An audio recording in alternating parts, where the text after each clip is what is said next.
पवित्र वचनमध्ये आज आपण बायबल उत्पत्ती प्रकरण 10 नोहाच्या मुलांचे वंशज. नोहाचे पुत्र शेम, हाम व याफेत यांची वंशावळ येणेप्रमाणे जलप्रलयानंतर त्यांना मुलगे झाली. याफेताचे मुलगे गोमर, मागोग, माद्य, यवान, तुबाल, मेशेक व तिरास. गोमराचे मुलगे अश्कनाज, रिफात व तोगार्मा. यावनाचे मुलगे अलिशा, तार्शिश, कित्तीम व दोदानीम. यांनी समुद्रकाठालगत भाषा, कुळे व राष्ट्र यांपरत्वे निरनिराळे देश वसवले. हामाचे मुलगे कुश, मिस्राईम, पूट व कनान. कुशाचे मुलगे सब्बा, हविला, सादबा, रामा व सादबका आणि रामाचे मुलगे शबा व ददान. कुशाला निम्रोद झाला व तो पृथ्वीवर महारथी होऊ लागला. तो परमेश्वरासमोर बलवान पारधी झाला.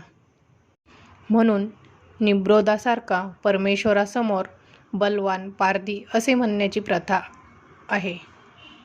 शिनार देशात बाबेल, एरक, अक्काद व कालने ही त्यांच्या राज्याचा आरंभ होत.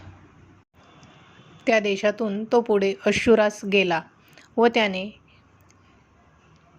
निनवे, राहोबोत, ईर व कलह ही वसवली. तसेच निनवे व कलह यांच्या दरम्यान त्याने रेसन शहर वसविले. हेच ते मोठे शहर होय. मिस्राईम याला लुदीम, अनामीम, लहाबीम, नाप्तुहीम, पात्रुसीम, कलुहीम यांच्यापासून पलिष्टी झाले व काप्तोरी हे झाले. कनान ह्याला सिदोन हा पहिला मुलगा आणि हेत, याबुसी, अमोरी, गिर्गाशी, हिव्वी, आर्की, शिनी, अरविदी, समारी व हमाती हे झाले. पुढे कनानी कुळांचा विस्तार झाला. कनान्यांनी सीमा सिद्दोनाहून गरारास जाण्याच्या वाटेवर गज्जापर्यंत आणि समोद, गमोरा, अदमा व सबोईम यांच्याकडे जाण्याच्या वाटेवर लेशापर्यंत होती. कुळे, भाषा, देश व राष्ट्र यांपरत्वे वर सांगितलेली हमाची ही संतती होय. शेम हा सर्व एबर वंशाचा पूर्वेज व याफेताचा वडील बंधू. यालाही संतती झाली. शेमाचे मुलगे एलाम, अश्शूर, अर्पक्षद, लूद व अराम. अरामाचे मुलगे ऊस, हुल, गेतेर व मश. अर्पक्षदास शेहेल झाला व शेहेलास एबर झाला.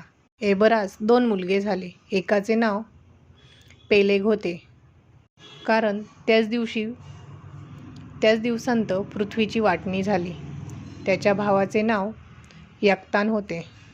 याक्तानास अल्मोदाद, शेलेब, मार्वेत, येरह, हदोराम, उजाला, दिक्ला, अबोल, अबिमाएल, शब्बा, ओफीर, हविला व एबाब असे मुलगे झाली. हे सगळे युक्तानाचे मुलगे.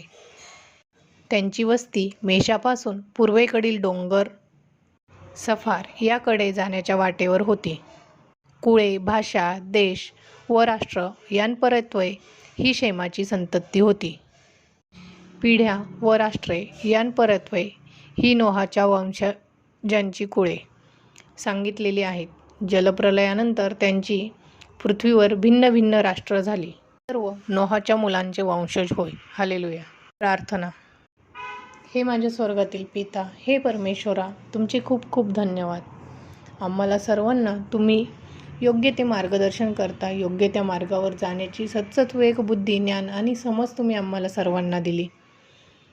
आम्हाला नेहमीच आनंदी, आरोग्यदायी ठेवल्याबद्दल तुमचे खूप खूप धन्यवाद. हे माझ्या स्वर्गातील पिता, हे परमेश्वरा, आम्हाला सर्वांना असे सदैव तुमच्या पंखांखाली सुरक्षित ठेवा आणि तुमच्या नावाचा गौरव आम्ही करू, अशी तुम्ही आम्हाला सत्सत्विवेक बुद्धी द्या. हे माझ्या स्वर्गातील पिता, हे परमेश्वरा, येशूच्या नावाने मी तुमची आभार मानते. खूप खूप धन्यवाद. Hallelujah, hallelujah.